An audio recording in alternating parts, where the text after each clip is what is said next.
검찰개혁이 초장에 들어섰을 때 서초에서 아주 작은 수가 모이기 시작하더니 점점 숫자가 불어나기 시작했고 그 집회를 통해서 정치검찰에 대한 공세를 아주 강력하게 취했죠. 아마 이런 힘들이 없었으면 국회에서 하는 것도 굉장히 어려웠을 것이고 대통령도 검찰개혁을 하는 게 굉장히 어려웠을 거예요. 지난 시기에 우리가 보면은 군부 통치 극복했어요. 그리고 비밀정보기관도 극복해냈어요. 그러다 보니까는 그 민주화에 아주 역설적인 결과가 났는데 검찰이 굉장히 거대한 권력기관이 된 거죠. 아까 이제 권력으로부터 독립이라고 했는데 그 권력으로부터 독립의 전제가 굉장히 중요한 게 있어요. 그건 뭐냐면 검찰 내부의 개혁과 공정성과 이런 것들을 확보하지 않은 채로 독립시키면은 그 자체가 독자적인 권력이 되는 거죠. 근데 시민의 권리라는 차원은 이겁니다. 어떤 사회도 비대한 권력은 시민들에게 위협적이 돼요. 이번에 우리가 경험한 건 뭐냐 하면 검찰은 정부의 한 기관으로 이해를 해왔었는데 국민들이 본 게 있어요. 그건 뭐냐면 법무부의 외청이 아니었네. 조직기구는 그런데 독자적인 권력기관이었네. 이렇게 해서 이것이 시민들의 생활을 아주 심각하게 위협하겠다라고 하는 것을 조국 장관과 관련한 수사의 과정을 통해서 본 거죠.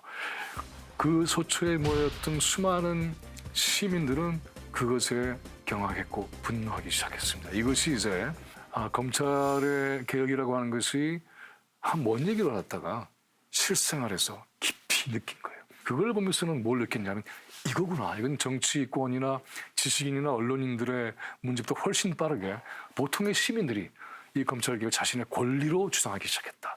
이 권리를 받아들이는 것이 정치권의 정확한 임무다. 여야를 떠나서. 언론도 이와 같은 시민의 권리를 정확하게 전달해야 했었는데 잘하지 못했던 것 같아요. 다시 얘기 드리지만 판도라가 있어서 얼마나 다행인지 몰라요.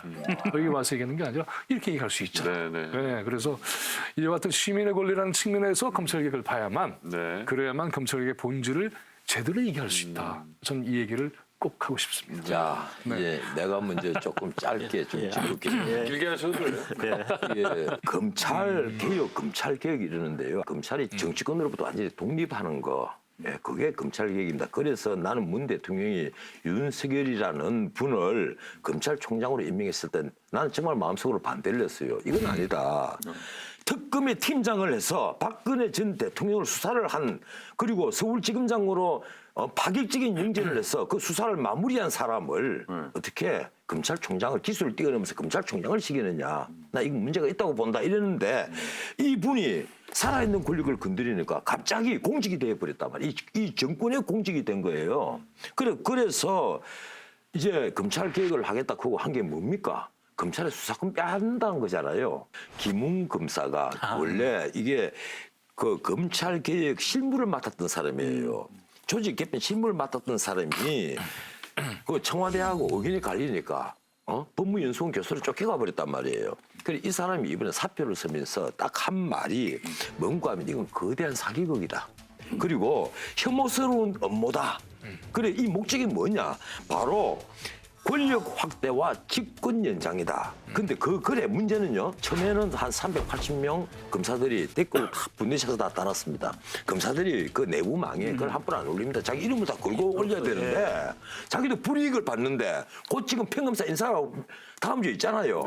어쩌면 이번 주말에 있을지 몰라요. 평검사 인사가 곧 있는데도 불구하고 자기 불이익을 받을지 모르는 상황에서 댓글을 그렇게 올렸다가 그 숫자가 늘어요. 지금 현재 오늘 오전까지 얼마인가 하면 620명을 넘습니다. 검찰이 전체 기득권에 대한 보세요. 얼마나 이렇게 익숙해졌는지. 전체 검사의 3분의 1이란 말이에요. 전체 검사의 3분의 1이 보기에 이미 그렇단 말이에요.